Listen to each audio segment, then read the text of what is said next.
더라. 아멘. 오늘도 하나님을 예배하기 위해서 이른 아침부터 또 준비해서 귀한 발걸음 하신 사랑하는 성도 여러분께 하나님이 예비하신 큰 은혜가 있기를 간절히 소망합니다. 우리 서로를 바라보면서 반갑게 인사하겠습니다. 잘 오셨습니다. 큰 은혜 받으시기 바랍니다. 잘 오셨습니다. 큰 은혜 받으시기 바랍니다. 네, 세상이 줄 수 없는 평강, 또 하나님만이 주실 수 있는 은혜가 우리 모든 성도분께 있기를 간절히 소망합니다. 오늘 우리에게 주시는 하나님의 말씀입니다. 이제 오늘 그리고 내일에 걸쳐서 우리가 역대상 29장 말씀을 나누고 이제 역대기 말씀을 우선 끝을 마치려고 합니다. 원래 역대하까지 이어지는 게 당연한 순번이겠지만 저희가 매일 성경의 그 읽기에 따라서 이렇게 계속해서 말씀을 나누고 있는데요. 오늘 그리고 내일 새벽까지 말씀 전하고 그리고 화요일부터는 저희가 요한계시록 말씀을 살펴보게 됩니다. 여러분들이 요한계시록도 생각하면 관심이 있으신 분들은 새벽에 자리에 나오셔서 함께 말씀을 또 이렇게 묵상하면 좋을 것 같습니다. 29장을 끝으로 이제 다윗의 시대는 끝을 맺고 역대하 1장부터는 다윗이 아니라 솔로몬이 이제 표면에 등장하게 됩니다. 오늘 우리가 나누는 이 내용, 우리가 읽었던 이 말씀은요, 이스라엘 역사상 가장 경건하고 위대한 왕으로 손꼽히는 다윗 왕의 마지막 공개 연설입니다. 모든 백성들 앞에서 이렇게 얘기했던 것은 이 시간이 마지막이고 더 이상 공개적으로 드러나지 않습니다. 마지막 연설이라고 생각하면은 그런 생각이 들죠. 어떤 말을 남길 것인가라고 말입니다. 인간적으로 생각해 보면 그동안 잘 따라와준 모든 백성에게 또 고마운 마음을 표현해야 될 것이고요. 그리고 뭐 그 안에 내가 꼭 하고 싶었던 그런 말들을 담아서 전하는 것, 그게 아마 일반적인 연설의 모습이 아닌가 생각해 봅니다. 여러분도 아는 그런 인물일 겁니다. 넬슨 만델라라는 분이 있습니다. 남아공에서 유일한 첫 번째 이제 흑인 대통령으로 알려져 있고, 그리고 인종 차별에 대해서 아파르헤이트라는 부분에 대해서 이제 싸워서 폐지한 그런 유명한 대통령으로 알려져 있습니다. 이 넬슨 만델라 대통령이 1999년 3월 26일 케이프타운 남아공 의회에서 공식적으로 마지막 연설을 하게 되는데 이 연설의 내용도 좀 비슷합니다. 제일 먼저 감사로 시작을 합니다. 이렇게 얘기합니다. 이 자리를 빌려 남아프리카 국민 모두에게 감사를 드립니다. 함께한 이 여정은 하나의 특권이자 축복이었습니다. 이렇게 얘기하고요. 그 다음에 이제 민주주의의 평화를 이제 강조합니다. 우리는 자유와 정의의 나라를 세웠습니다. 그러나 아직 해야 할 일이 남아 있습니다. 그리고 나서 이제 다음에 세워질 지도자를 격려하는 내용을 말하는데요. 이제는 새로운 세대가 그 바통을 이어가야 합니다. 정의와 존엄을 향한 투쟁은 계속되어야 합니다. 라고 얘기하고 마지막 끝부분에 개인의 소명과 유산에 대한 반추를 하면서 이런 말을 남깁니다. 우리가 이룬 성취는 한 개인의 것이 아닙니다. 그것은 모두의 승리입니다. 라고 합니다. 이게 일반적인 그런 연설이에요.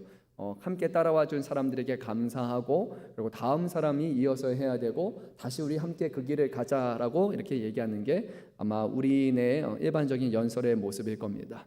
그러면 다윗은 과연 마지막 연설을 어떤 방식으로 남겼을까요? 그도 또 모여있는 성도들 함께 백성들을 격려하고 또 고무하면서 함께 그 길을 가자. 다음에 솔로몬이 왕이 될 것이니까 솔로몬이 잘 따라와 주라 라는 그런 말을 남겼을까요? 그런데 오늘 우리가 읽었던 말씀을 보면 그렇지 않죠. 그런 내용이 아니었습니다. 다윗이 마지막으로 남겼던 그 말은 무엇이냐? 바로 하나님의 성전을 건축하는 일을 우리가 지속해야 된다라는 말을 남기게 됩니다. 그러니까 다윗의 중심은 이스라엘 백성을 사랑하기는 했지만 이스라엘의 주인이 하나님이시라는 것을 굳게 믿었고 모든 것을 하나님을 바라보면서 하나님을 기쁘시게 하는데 그가 주안점을 두었음을 보게 됩니다. 그래서 우리 한번 1절 말씀을 같이 읽어보면 좋을 것 같아요. 다윗 왕이 온 회중에게 이르되 내 아들 솔로몬이 유일하게 하나님께서 택하신 바 되었으나 아직 어리고 미숙하며 이 공사는 크도다. 이 성전은 사람을 위한 것이 아니요 여호와 하나님을 위한 것이라. 아멘. 우리가 지난주 이 시간에도 성전 건축에 관한 그 말씀을 함께 나누었습니다. 다윗은 먼저 이 성전을 건축하기에 앞서서 자기가 하나님의 종이다라고 얘기하면서 자기는 좋은 궁궐에 살고 있는데 하나님은 지금 하나님의 언약궤는 천막 안에 있는 것 자체가 너무 죄송하게 여겨졌고, 그리고 하나님을 위한 성전을 건축했으면 좋겠다라는 자신의 마음과 그 열망을 선지자에게 나단 앞에서 말합니다. 그리고 나서 나단이 왕의 뜻대로 하소서라고 했는데, 하나님께서 나단 선지자의 저녁에 꿈에 나타나셔서 아니다, 다윗이 성전 건축할 수 없다, 이것은 그의 아들 솔로몬이 해야 될 것이다라고 그 다음 세대에 대한 약속을 주십니다. 근데 다윗은 어땠습니까? 거기에 아무것도 안 한 게 아니라 그는 멈추지 않고 자신이 할 수 있는 것을 찾아서 행하게 되죠. 첫 번째로 그가 했던 것이 성전을 건축을 위한 준비였습니다. 성전 건축에 필요한 사람들, 인적 자원, 그리고 재물들을 다 모아가지고 성전 건축을 할 수 있도록 모든 준비를 그는 끝마치고자 했습니다.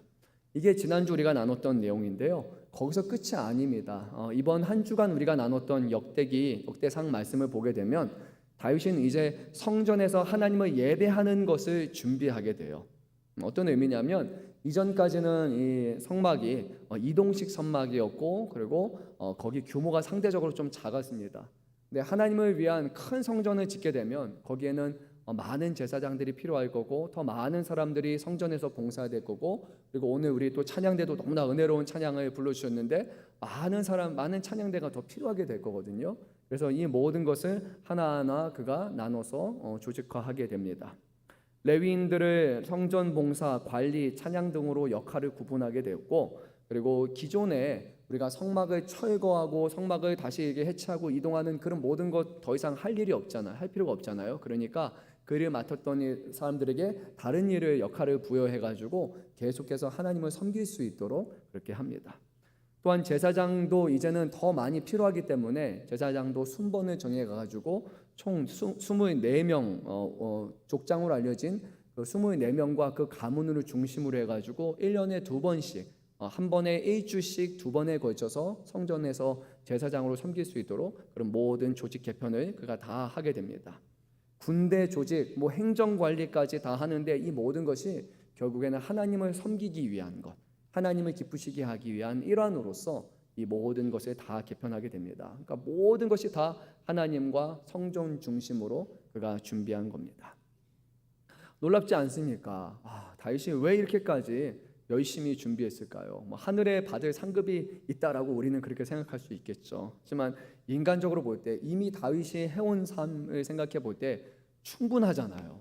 정말로 열심히 다윗은 살았고 하나님의 마음에 합한 사람으로 살았잖아요. 근데 다윗은 그 정도가 아니라 자신의 삶의 마지막까지도 하나님 앞에서 헌신을 하게 됩니다. 그래서 혹자는 이 다윗의 헌신과 다윗의 마지막 준비에 대해서 이렇게 폄훼하는 사람들도 있습니다. 다윗이 마지막에 어떤 업적을 남기기 원했다. 인간적인 그런 정치적인 어떤 위협 이런 것보다 신을 위해서 할 수 있는 뭔가를 남기면 그것이 더 큰 위협이 된다라고 해서 그렇게 그가 한 것을 폄하하는 사람도 있고, 또는 이제 자신의 아들인 솔로몬이 후계자가 되게 되는데 후계자가 앞으로 편안하게 살 수 있도록 그를 위한 배려로 인해서 하나하나 준비한 것이다라고 이렇게 주장하는 학자들도 있습니다. 하지만 우리가 말씀을 잘 들여다보면요, 이것이 다윗의 중심이 아니었음을 봅니다. 다윗의 중심에는요, 철저하게 하나님에 대한 경외함과 하나님의 사랑함이 있었고, 하나님이 주시는 약속에 대한 굳건한 믿음이 있었고, 그리고 하나님이 나의 하나님일 뿐만이 아니라 이스라엘의 하나님을 그가 굳건히 믿고 모든 이스라엘 백성들이 하나님의 임재를 경험하고 그리고 하나님을 예배하기를 그가 진정으로 원했기 때문에 그가 이 수고를 마다하지 않았던 겁니다. 방금 우리가 읽었던 1절 말씀을 보면 다윗이 염려한 것은 그의 아들 솔로몬이 어리고 미숙하기 때문에 잘 못할까가 아니라 그 강조점은 이것이었어요.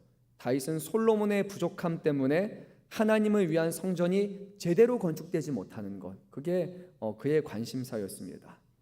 다윗에게 있어서 이 하나님의 성전, 곧 하나님의 집은 하나님의 임재를 상징할 아주 거룩한 공간이기 때문이에요. 하나님은 하늘에 계시지만 하나님이 이 땅의 이스라엘 백성과 함께 하시는 영적인 임재의 장소가 바로 이 성전이라고 생각했기 때문에, 그래서 이 성전이 혹여라도 하나님의 거룩하심과 하나님의 영광을 제대로 드러내지 못할까, 우리가 하는 어떤 것으로 인해서 하나님의 영광이 낮아지지는 않을까라는 그런 염려함으로 그가 이 성전을 잘 건축하기를 원했던 겁니다. 사랑하는 성도 여러분, 말씀을 시작하면서 오늘 우리가 다윗을 생각할 때 꼭 생각해야 되는 아주 중요한 주제가 하나가 있습니다. 바로 하나님의 거룩함이라는 부분입니다. 우리가 잘 아는 것처럼 하나님은 거룩하십니다. 우리가 거룩하다 이런 표현을 많이 씁니다. 거룩하십니다. 우리 예배도 거룩합니다. 모든 것이 거룩합니다. 그리고 우리도 하나님의 자녀이기 때문에, 하나님의 백성이기 때문에 우리도 거룩합니다. 그래서 우리가 성도라고 그렇게 부릅니다. 우리가 부르는 찬양도 찬송가인데 이것도 하나님을 찬양하는 것이기 때문에 거룩하다라고 우리가 말하고 있고요. 우리가 함께 이렇게 나누고 있는 이 말씀도 일반 책이 아니라, 역사책이 아니라, 어떤 이야기가 아니라 하나님으로부터 나온 것이기 때문에 우리는 이것을 거룩하다라고 그렇게 부릅니다. 여러분 맞죠? 우리가 드리는 예배도요 거룩하다고 부릅니다. 그 이유는 하나예요. 이 모든 것이 하나님을 향하고 있고 하나님을 기쁘시게 하는 것이고 하나님으로부터 온 것, 모든 것이 다 하나님과 관계 있기 때문에 우리가 이것을 거룩하다라고 그렇게 부릅니다.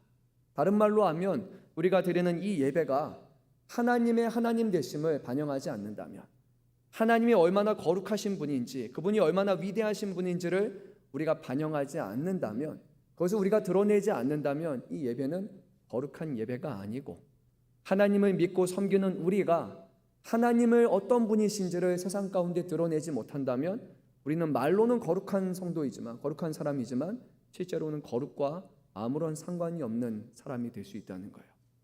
우리가 이 말씀을 하나님의 말씀처럼 여기면서 그 말씀을 붙들고 살아간다면 이것은 거룩한 말씀이지만, 이것을 하나의 교훈처럼 여기기 시작한다면, 하나의 어떤 지혜서처럼 서기 시작한다면 이것은 그냥 잠언이고 좋은 말이 묶여있는 그런 두꺼운 책에 불과할 뿐입니다. 거룩이라는 것은요 그냥 좋다, 신성하다 그런 의미가 아닙니다. 거룩의 본래 의미는 구별되다라는 것입니다. 하나님은 세상 모든 것으로부터 구별되신 분이시고, 세상에 존재하는 모든 신과는 구별된 유일하신 하나님이시고, 하나님이 하시는 모든 것이 세상의 어떤 것과는 비교할 수 없기 때문에 우리는 그 하나님을 거룩하다라고 부릅니다. 오늘 우리가 드리는 예배가 그 하나님 앞에 드려지는 진정한 예배가 되어야 되지 않습니까? 하나님의 하나님 되심, 하나님의 거룩하심을 우리는 담아서 찬송으로 부르는 것이고, 그 거룩하신 하나님의 말씀을 듣는 자리가 바로 이 시간 예배도 자리 아닙니까? 우리가 하나님 앞에 기도하는 것도요 하나님의 우리의 기도에 응답하시고 또 주님 앞에 믿음으로 구하는 자에게 주신 약속을 지켜주실 것을 우리가 믿기 때문에 하는 기도죠. 이 모든 것의 거룩함, 하나님이 사라진다면요 오늘 우리가 하는 모든 행위는 하나의 종교 행위에 불과할 것입니다. 하나님이 구별되시기 때문에, 하나님이 거룩하시기 때문에 하나님의 자녀요 백성된 우리들도 거룩해야 되고요, 우리는 세상과 구별되는 거룩함으로 세상을 닮는 것이 아니라 하나님을 닮는 모습으로 변화되어야 합니다. 사랑하는 성도 여러분, 오늘 이 자리에 오시기 전에 이 예배가 거룩한 예배라는 것을 인지하시면서 오셨습니까? 오늘 우리가 만나는 하나님이 거룩하신 하나님이라는 것을 여러분 생각하시면서 오늘 이 자리에 나오셨습니까? 아니면 오늘 이 자리에 아무런 생각 없이 그냥 바쁜 중에 때가 되어서 그냥 이 자리에 나왔다면, 구별된 시간으로 정해서 이 자리에 나온 것이 아니라 그냥 의무적으로 나왔다면요, 여러분 오늘 딱 여기까지만 이제 하시고 앞으로는 그렇게 해서는 안 됩니다. 하나님은 아무 예배나 받지 않으십니다. 하나님은 하나님을 하나님답게 만드는, 하나님을 하나님처럼 높이는 그런 예배를 받으시고, 그리고 그런 예배를 통해 영광을 거두심을 기억하시기 바랍니다. 우리는 이 예배를 통해 하나님의 거룩하심을 나타내야 하는 거예요. 이 예배는요 그래서 아무나 드릴 수 있는 것이 아닙니다. 예수 믿지 않는 사람, 하나님이 어떤 분인지 알지 못하는 사람, 하나님의 거룩함이 무엇인지 알지 못하는 사람이 드리는 예배는 하나님을 향한 예배가 될 수 없습니다. 예배 자리에 참석하는 사람은 될 수 있어요. 하지만 하나님을 하나님답게 예배하지 않는데 어떻게 그것이 예배가 되겠습니까? 그냥 자리에 나와 있는 방청객의 일부가 될 수밖에 없는 겁니다. 만약에 여러분이 사랑하는 사람이 있어서 그 사람을 이제 초대를 합니다. 내 생일 잔치에 와서 같이 기쁨을 나눠주세요라고 여러분이 초대했어요. 근데 저기 보니까 초대받지 않은 누군가가 한 명이 왔어요. 잘 몰라요. 그런데 그 사람이 와서 막 축하해주고 생일 축하합니다 막 준비한 것도 아니고 이렇게 팔짱을 끼고 이렇게 보고만 있는 거예요. 뭐 하나, 생일이 뭐 하나, 어떤 순서에 지나나. 여러분, 그 사람이 생일 잔치에 축하러 온 사람이라고 이렇게 생각하시겠습니까? 그렇지 않아요. 불청객이라고 여러분들은 생각할 것입니다. 이 자리에 나와 있다고, 우리가 이 자리에 처음 시간부터 마지막 순간까지 참여한다고 해서 이것이 예배가 되는 것이 아니에요.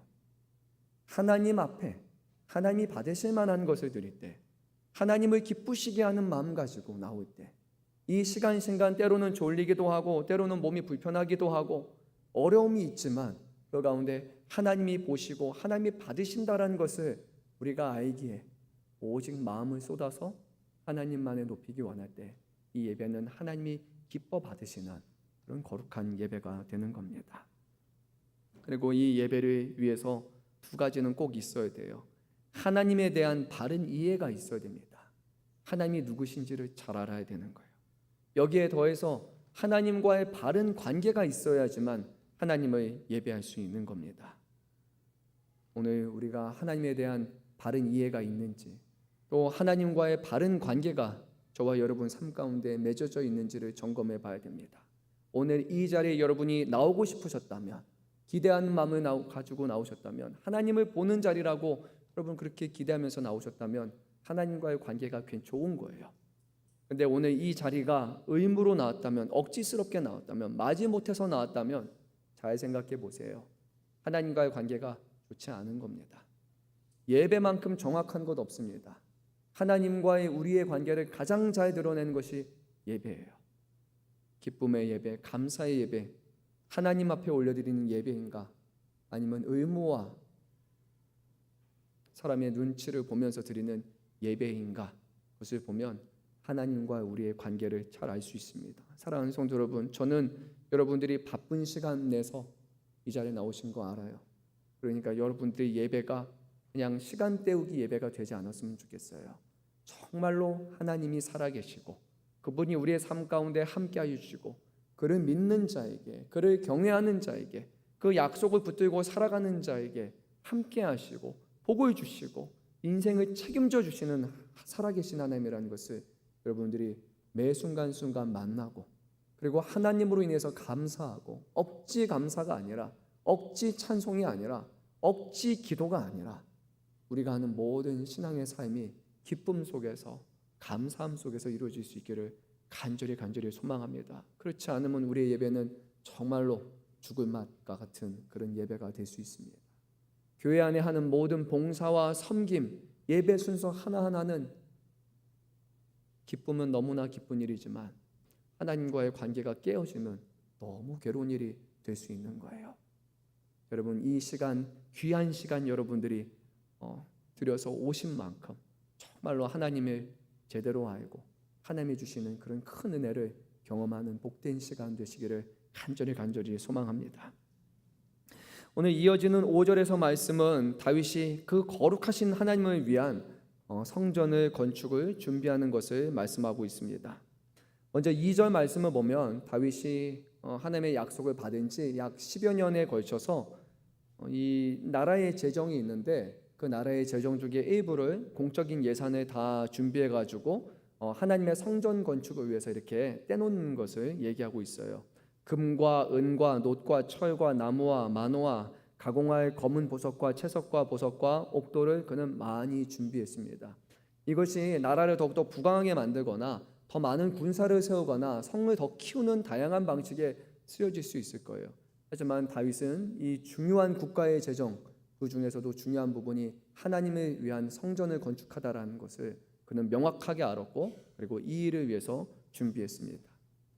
다윗은 거기서 끝나지 않았습니다. 국가적인 재정을 준비했지만 더 나아가서 자신 개인의 소유, 자신의 개인의 소유 중에 상당 부분을 하나님의 성전을 위해서 그가 준비하고 자원하여 드립니다. 우리 한번 말씀을 읽겠습니다. 3절, 4절 말씀 읽습니다. 성전을 위하여 준비한 이 모든 것 외에도 내 마음이 내 하나님의 성전을 사모함으로 내가 사유한 금 은으로 내 하나님의 성전을 위하여 드려노니 곧 오빌의 금 3천 달란트와 수는 7천 달란트라 모든 성전 벽에 입히며. 아멘. 오늘 말씀에 다윗이 준비한 액수가 금 3천 달란트, 순금 3천 달란트, 그리고 잘 정제한 좋은 순은이게 되겠죠. 7천 달란트를 그가 드렸는데 자원하여서 드렸다고 합니다. 여러분 기억나십니까? 지난 시간에 달란트가 무게가 어느 정도라고 말씀드렸죠? 네, 34까지 나왔습니다. 그렇죠? 34.2kg입니다. 그러니까 여기 제가 계산을 대충 해보니까요, 금이 136.8톤이고 은이 239.4톤인데 우리는 이제 놀라지도 않습니다. 그렇죠? 오늘날 기준으로 보니까 대략 금만 20조 정도에 해당하는 그런 가치를 지니고 있습니다. 누군가는 어떻게 이렇게 많은 걸 드려? 이거는 허황된 숫자다라고 생각할 수 있는데요. 그렇지 않아요. 역대하 9장 13절 말씀을 보게 되면 다윗에 이어서 왕이 된 솔로몬이 매년 국가의 세입으로 벌어들인 수익에 대해서 얘기하는데 금 666달란트를 벌어들였다고 합니다. 숫자가 좋지는 않아요. 우리가 좋아하는 숫자는 아닌데 근데 666달란트입니다. 다윗이 드린 것이 얼마라고요? 네, 금 3천 달란트가 되겠죠. 그렇죠? 맞습니까? 네, 오빌의 금 3천 달란트입니다. 그러니까 거의 4배 정도에 달하는 그런 숫자가 되겠죠. 이런 세입이 기본적으로 이 시대는요, 이런 국가의 세입을 얻게 되면 먼저는 왕의 소유가 되고 그것을 동시에 국가의 재정으로 쓸 수 있습니다. 왕에게는 그런 권한이 있었습니다. 다윗이 지금 사적으로 하나님 앞에 드린 것, 우리가 방금 본 것처럼 이스라엘 역사상 가장 찬란했던, 가장 부유했던 솔로몬 시대의 세입의 국가 재정의 세수의 약 4년치에 해당하는 거예요. 그러니까 다윗이 지금 하나님 앞에 드린 것은 아마도 자기가 갖고 있는 거진 전 재산을 다 하나님 앞에 드린 것이라 볼 수 있습니다. 그동안 전쟁을 하면서 벌어들인 수많은 수익들, 그것을 하나님 앞에 아낌없이 내어놨어요. 성전 건축을 향한 다윗의 마음은 억지로 할 수 있는 것이 아닙니다. 여러분, 억지는 어느 정도까지만 할 수 있는 거예요. 근데 자기가 가진 거의 전 재산에 해당할 정도로 이 많은 것을 드리는 것은 억지스러운 마음이 아니라 오직 자발적인 마음에서만 드릴 수 있는 겁니다.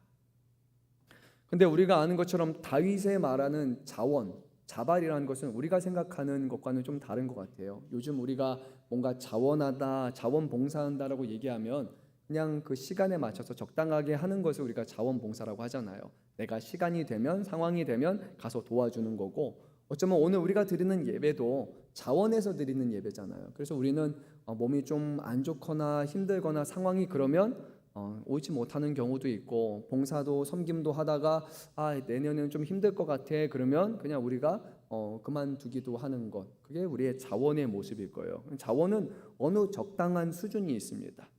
근데 다윗에게 있어서 자원이라는 표현, 이것의 의미는 좀 다른 것 같아요. 왜냐하면 다윗에게 있어서 자원은 아마 이런 의미인 것 같아요. 최선이라는 의미가 가장 적합한 것 같아요. 그가 할 수 있는 최선을 다해서 하나님을 향한 성전을 준비하고, 최선을 다해서 성전이 앞으로 이곳에서 어떻게 하나님을 예배할 수 있는가, 사람들을 잘 배분하는 것이었고, 최선을 다해서 자신이 갖고 있는 사유 재산의 상당한 부분을 하나님 앞에 드렸기 때문이에요. 하나님 앞에 드리는 자원이라는 것은 적당한 것을 의미하는 것이 아닙니다. 최선을 의미하는 거예요. 다윗이 최선을 드릴 수 있었던 이유는 한 가지입니다. 다윗이 섬기는 하나님이 이 세상 어떤 것과도 비교할 수 없는 분이시고, 이 세상과는 구별된 살아계신 전능하신 하나님이시라는 것을 다윗이 진심으로 믿었기 때문이에요. 다윗의 섬김, 다윗의 자원은 하나님을 향한 그들의 믿음의 결과라는 것을 우리는 분명히 알 수 있습니다. 사랑하는 성도 여러분, 아마 들어보셨을 거예요. 믿음이 없이는 하나님을 기쁘시게 할 수 없는 겁니다.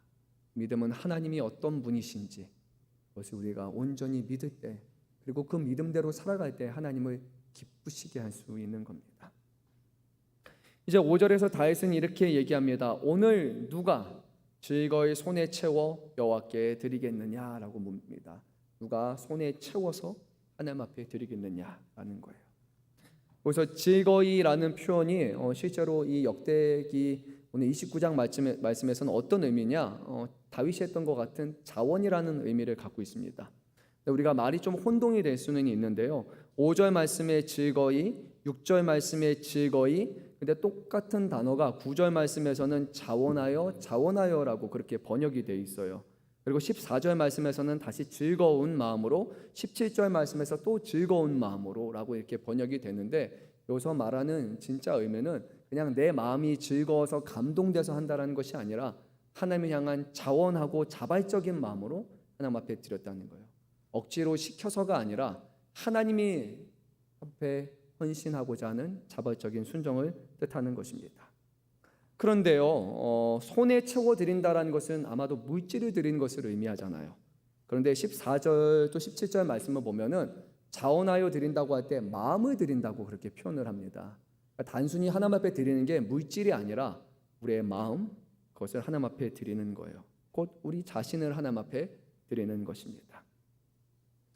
이 부분 말씀을 이렇게 준비하고 묵상하다가 저에게 떠올랐던 구약의 사건이 있었습니다. 아마 첫 번째 제사로 알려진 사건이었어요. 아담의 두 아들이 있었어요. 누구와 누굽니까? 가인과 아벨입니다. 그렇죠? 두 사람 모두 하나님 앞에 제사를 준비해서 드렸습니다. 가인이 뭐를 준비했습니까, 여러분? 네, 곡식을 준비했고, 그리고 아벨은 뭘 준비했습니까? 네, 어린 양을 또 준비를 했습니다. 근데 이 결과가 어땠습니까? 하나님이 두 사람의 것을 다 받아주셨습니까? 아니죠. 아벨의 것만 받아주셨어요. 제가 어렸을 때 이거 생각하면서 그랬어요. 하나님이 곡식은 안 좋아하시고 고기를 좋아하시는구나. 그래가지고 아벨 것만 이렇게 받아주셨구나. 그런 생각을 했습니다. 근데 그것은 아닌 것 같죠. 왜 하나님은 두 사람이 같이 드렸는데 아벨의 것은 받으시고 가인의 것은 받지 않으셨을까? 정확하게 내용에 왜 그렇다라고 이렇게 말씀하고 있지는 않아요. 그런데 가인의 행동을 보면 조금 이해가 되더라고요. 왜냐하면 아벨이 하나님 앞에 드렸고 가인도 드렸는데 누구 것만 받았어요? 아벨 것만 받았어요. 그리고 나서 가인은 아벨 것만 받은 것에 대해서 분개하게 됩니다. 그의 행동을 통해서 한 가지가 분명하게 드러나요. 가인은 분명히 하나님 앞에 제물은 드렸어요. 근데 자기 자신, 자기의 마음을 드리지는 않았어요. 하나님 앞에 드린다라는 것으로 감사하고 만족하는 것이 아니라 가인이 원한 것은 자기가 드린 것을 하나님이 기뻐 받아주신다라는 것이 전제되는 드림이었던 거예요. 하나님이 기뻐 받지 않을 때는 화가 나는 거예요. 그리고 그것을 하나님 앞에 받아주신 아벨에 대해서 죽이고 싶을 만큼 그런 마음이 생기는 겁니다. 그러니까 가인은 하나님 앞에 예물을 준비하면서 드릴 때 이런 생각을 했던 거예요. 하나님은 내가 수고해서 드렸으니까 반드시 당연히 기뻐 받아주셔야 된다라는 거예요. 근데 자기의 기대에 어긋났어요. 그러니까 그가 화가 났던 겁니다. 가인의 기쁨은 그러니까 하나님께 드리는 것에 있지 않았어요. 하나님 앞에 드린 다음에 받으시고 잘했다 가인아라고 칭찬받을 그 모습에 그의 중심이 있었던 겁니다. 가인은 예배의 대상이신 하나님께 감사하며 드린 것이 아니라 예배를 드리는 자기 자신을 예배의 대상이신 하나님보다 더 많이 사랑했기 때문에, 그래서 결국 그는 거기서 실족하게 됩니다. 그는 곡식은 드렸을지언정 자기 자신은 하나님 앞에 드리지 않았어요. 여러분, 오늘 이 말씀 우리에게 시사하는 바가 있어요. 오늘 우리가 이 자리에 앉아 있는다고 해서, 여러분들이 시간을 준비했다고 해서, 여러분들이 헌금을 준비했다고 해서 하나님이 예배하는 것이 결코 아닙니다. 우리 자신을 하나님 앞에 드리지 않는다면 우리는 하나님을 예배하는 것이 아니에요. 내 자신의 만족을 위해서, 내 자신의 기쁨을 위해서 오늘 하나님을 예배하는 자리에 우리가 얹어가는 거예요. 하나님이 우리가 드리는 어떤 것을 기뻐받지 않는다. 하나님 그럴 일은 없겠죠. 근데 하나님 앞에 드리는 것 자체가 기쁘고 이 자리에서 하나님을 예배할 수 있는 것 자체가 감격이 되어야 되고, 내가 드리는 예배와 내가 드리는 찬양과 내가 드리는 시간과 내가 드리는 수고와 헌신이 정말로 하나님 앞에 의미가 있다는 것, 그것 자체로 우리가 감사하는 것이 바로 예배인 거예요.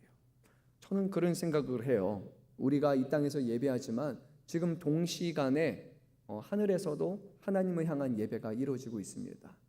천국의 예배는 오늘 우리가 드리는 이 땅의 예배하고는 비교할 수 없어요. 거기는 하나님을 날마다 매 시간마다 찬송하는 천사들이 함께 있고요. 지금 믿음의 여정을 다 끝마치고 지금 천국에 가 있는 사람들이 전심을 다해서 하나님을 찬양하는 예배가 이루어지는 거예요. 하늘에 있는 예배와 땅에 있는 예배를 비교해 보면 우리의 예배는 너무나 보잘것없잖아요.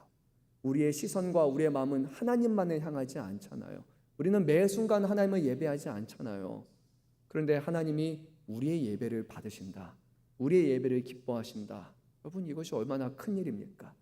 더 하나님을 찬양하고 더 사랑하고 더 큰 예배, 더 좋은 예배, 더 위대한 예배가 있음에도 불구하고 하나님은 이 땅에 이루어지는 예배를 보면서 그것을 기대하시고 기뻐하신다라는 사실은요, 정말로 우리에게 있어서 기쁨이 되어야 되고 감사가 되어야지 않습니까? 오늘 이 자리에 나와서 예배할 수 있다는 것만으로도 하나님 앞에 감사할 수 있어야 되는 것, 그것이 바로 우리가 하나님 앞에 드리는 회복되어야 될 진정한 예배의 모습이고 아벨의 예배인 줄로 믿습니다. 이제 다윗이 말합니다. 너희 손에 채워서 하나님 앞에 자원하여 드리다. 그리고 백성들의 반응이 6절에서 8절부터 이어집니다. 족장들, 천부장들, 고관들이 다 앞장서서 자원하여서 많은 금과 은과 놋과 철을 드립니다. 8절에서는 보석이 있는 사람들마다 가져다가 하나님의 곳간을 채우는 일들이 일어납니다. 그리고 9절 말씀에는 이렇게 됩니다. 백성들은 자원하여 드렸으므로 기뻐하였으니 라고 말합니다.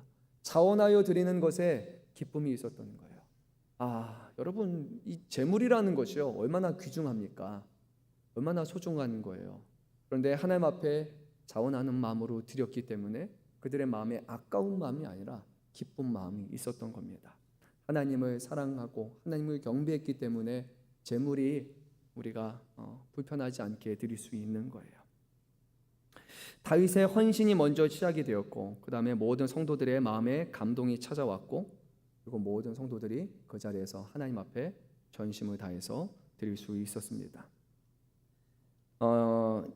2022년 7월호 이제 월드 미션 저널이라는 것을 보게 되면요, 거기에 우간다의 Revival Life Center Church라는 곳에서 일어난 그런 하나의 사례를 기록하고 있어요. 우간다라는 지역 뭐 가보신 분 없잖아요. 저도 뭐 영상을 통해서도 보지도 않고 잘 몰라요. 그냥 우간다는 못 사는 나라구나라는 그런 게 머리 어딘가에 그냥 이렇게 있습니다.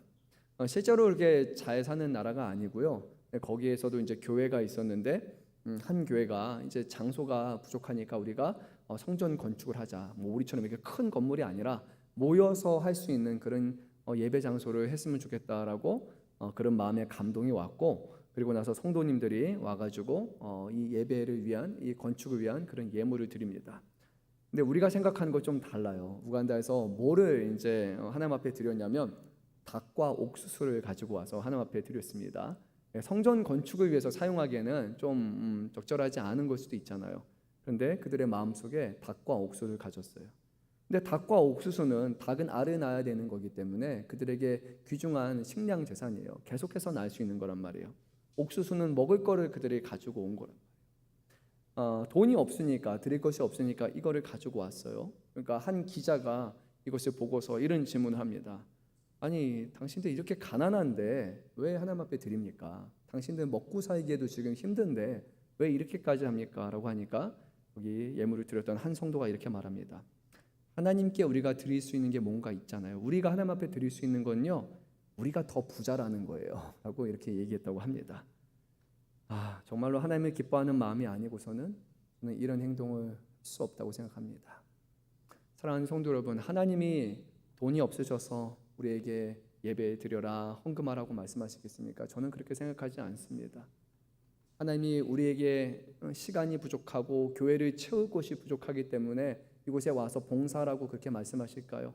목회자가 부족하니까 그래서 목사 되라 라고 그렇게 말씀하실까요? 저는 그렇게 생각하지 않습니다. 하나님은 아무것도 부족하지 않고 우리의 어떤 것도 필요하시는 분이 아니에요. 우리가 하나님을 필요하고 우리가 하나님을 의존하는 사람이지, 하나님이 모자라서 우리의 것을 요구하시는 분이 결코 아니라는 거예요. 그런데 우리의 마음 가운데 하나님을 향해서 드리는 시간이 만약에 아깝게 느껴지거나 교회를 예배 드리는 시간이 아까워서 예배 시간도 최소화해야겠다라는 마음이 있다면 뭔가 좀 잘못된 거잖아요.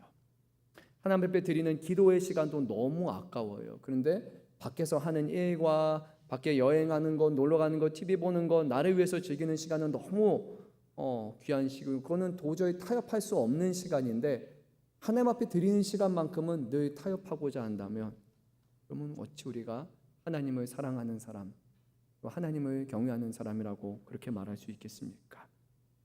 예배의 자리에 나올 때 정말로 하나님을 사랑하는 마음으로 나왔다면 우리는 그런 마음으로 하지는 않을 거예요. 우리의 어떤 것도 필요하지 않은 하나님께서 우리의 작은 헌신을 기뻐 받아주신다는 것, 그거 자체만으로도 하나님 앞에 감사하는 마음이 우리에게 분명히 있어야 되지 않을까요? 저는 이 자리에 설 때마다 그래요. 하나님, 제가 어떻게 하나님의 말씀을 전할 수 있습니까?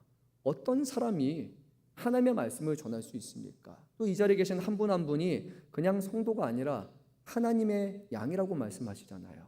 하나님의 양 앞에서 저도 양인데 어떻게 제가 그렇게 말씀을 전할 수 있어요? 제가 뭐 더 특별한 사람도 아니고 어떻게 막 능력이 있는 사람도 아니고 그냥 어리고 부족한 사람인데 하나님 저를 이 자리에 세워주신다니요. 아니, 어떠한 인간이 하나님의 말씀을 제대로 이해할 수 있어서 그 말씀을 대신 대언해서 전할 수 있습니까? 여러분, 이거 너무나 말도 안 되는 일이잖아요. 우리가 드리는 예배, 우리가 드리는 헌신과 봉사, 모든 수고가 하나님 기준으로 볼 때 야, 완벽해라고 할 수 있을까요?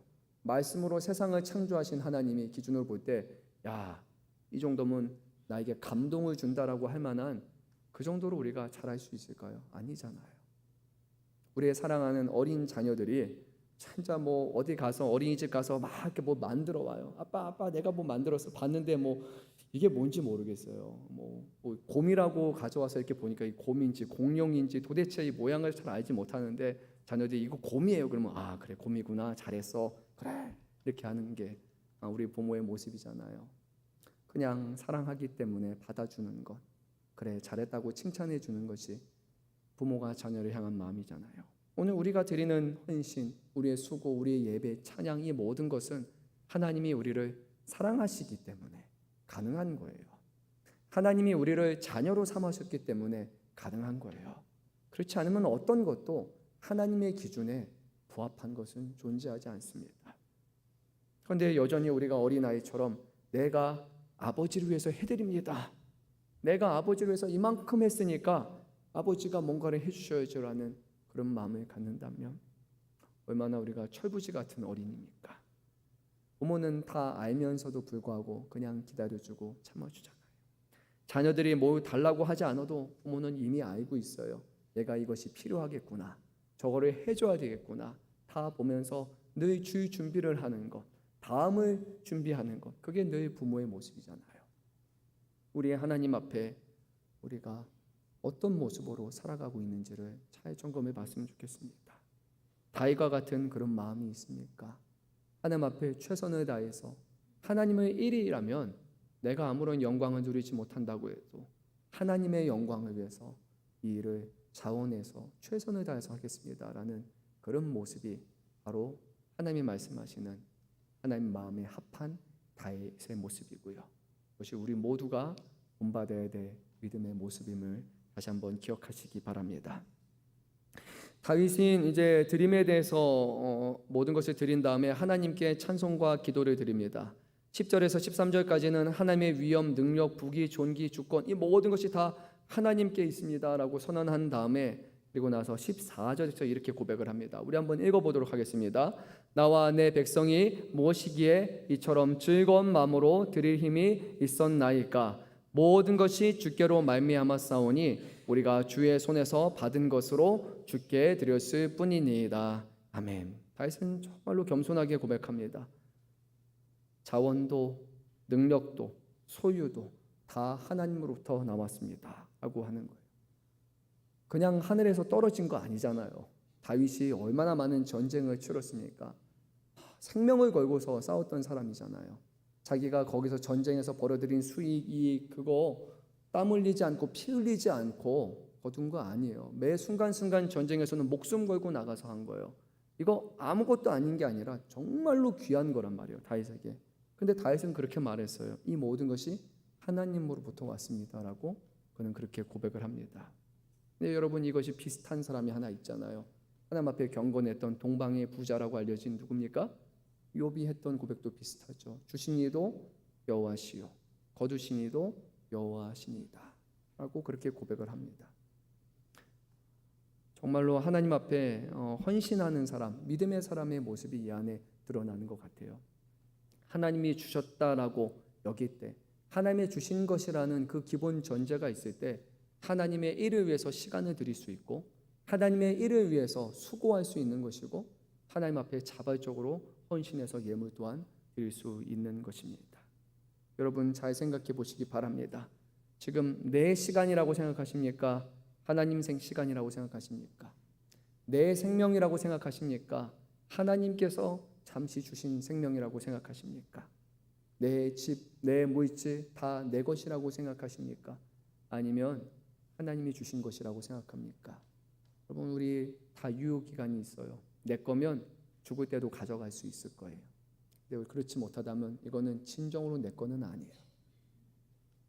근데 우리는 내 건강, 내 생명, 내 시간, 내 모든 것이 다 내 거라고 생각합니다. 그런데 그렇지 않습니다, 여러분. 하루 살아가는 것도요, 내가 살고 싶다고 해서 내 수명을 더 연장할 수 있는 것 아니에요.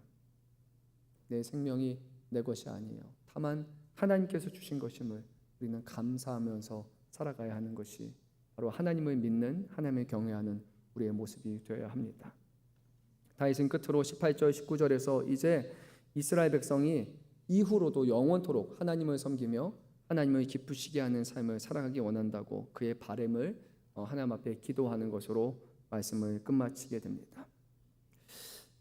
제가 예배에 관련해서 얘기를 나누면 꼭 한 번씩 거론하는 인물이 있습니다. 미국의 존 파이퍼 목사님이에요. 저는 그분이 했던 말씀이 너무 저에게 크게 왔기 때문에 오늘도 예배 또 하나님 앞에 헌신하는 부분에서 이 말씀을 꼭 드리고자 합니다.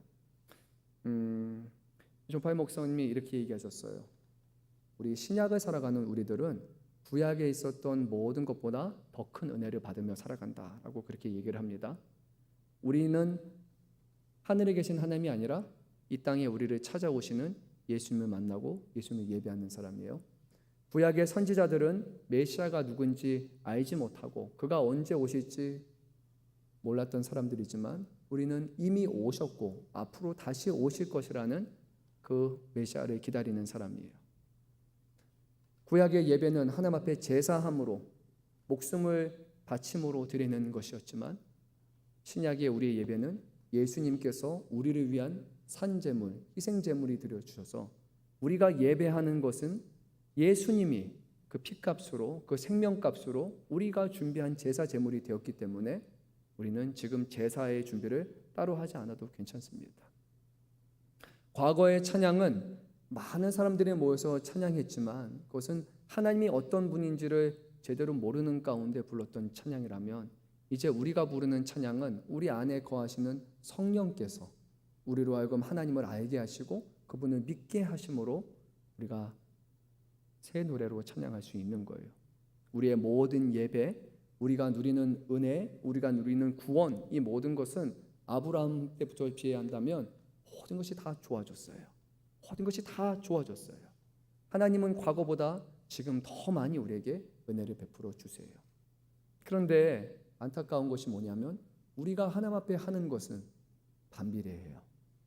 하나님은 더 큰 은혜와 더 큰 축복과 더 큰 사랑을 베풀어 주시는데 구약에 있는 예배와 구약에 있는 헌신과 구약에 있는 모든 것과 비교해 보면 그건 안타깝지만 오늘 우리가 하는 모든 것은 과거보다 못한 것을 하는 거예요. 여러분 어떻게 이것이 논리적으로 말이 됩니까? 은혜를 많이 받았으면 어떻게 해야 돼요? 더 감사해야 되는 게 당연한 거잖아요. 근데 은혜는 많이 주셨는데 덜 감사하고 아주 작게 감사해요. 이게 오늘 21세기를 살아가는 우리의 모습인 거예요.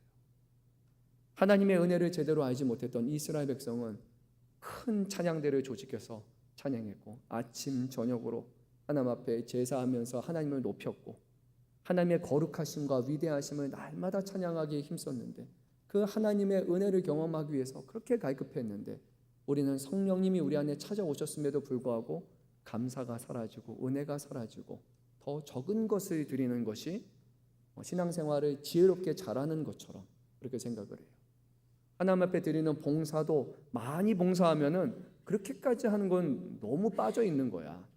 하나님 앞에 드리는 헌신, 예물 모든 것이 덜하면 지혜롭게 신앙생활 잘하는 거고 많이 하면 어리석은 사람이라고 그렇게 사람들에게 지탄을 받게 되는 거예요. 여러분, 이것이 상식적인 일일까요? 저는 아니라고 생각합니다. 받은 은혜가 큰 만큼 감사함도 커져야 되는 것이고, 하나님이 우리에게 주신 은혜가 큰 만큼 하나님을 더 알고 섬기기에 힘쓰는 것이 저는 이치에 맞다고 생각이 듭니다. 우리의 신앙, 우리의 삶이 저는 상식적으로 될 수 있기를 소망해요.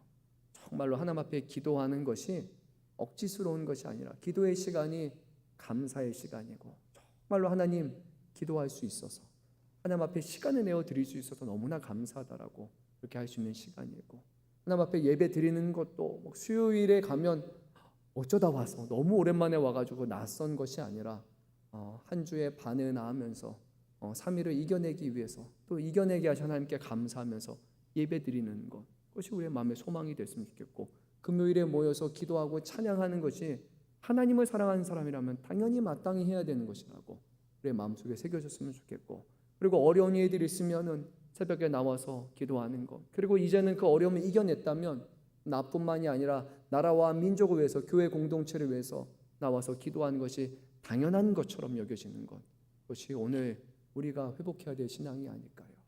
우리의 믿음의 선조들은 어려움 가운데서도, 전쟁의 폐허가 된 이 어려운 순간에서도 더 모이기에 힘썼고, 예배하기에 힘썼고, 하나님 앞에 헌신하기에 힘썼고, 하나님의 놀라운 은혜를 주셨습니다. 우리는 거저 받았습니다. 우리의 자녀 세대들에게 무엇을 남겨줄 수 있겠습니까? 재산 남겨주는 거 유익하겠죠. 하지만 그것보다 저는 영원히 남을 수 있는 것은 신앙의 유산이라고 생각합니다. 대한민국이 조금 잘 사는 것, 조금 부유해지는 것이 아니라 하나님의 나라가 되고 하나님의 복주심과 하나님의 붙들림 가운데 있는 것, 그것은 세상 누구도 빼앗갈 수 없는 하나님의 주시는 축복이기 때문입니다. 오늘도 이 자리에 나와서 여러분 예배하시고 하나님을 섬기시는 것 너무 귀한 것입니다. 그리고 여러분들의 삶이 닿을 때까지 하나님 앞에 드리는 예배가 거룩함으로, 감사함으로, 자발적으로 하나님을 기쁘시게 하고 영화롭게 하고, 그 가운데 하나님의 살아계심을 경험하고, 모든 것이 하나님의 은혜라고 말로가 아니라 진실로 고백할 수 있는, 여러분의 경험에서 우러나오는 그런 고백을 할 수 있는 우리의 삶의 변화가 오늘 이 자리부터 일어날 수 있기를 간절히 소망합니다. 찬양을 한 곡 부르고 우리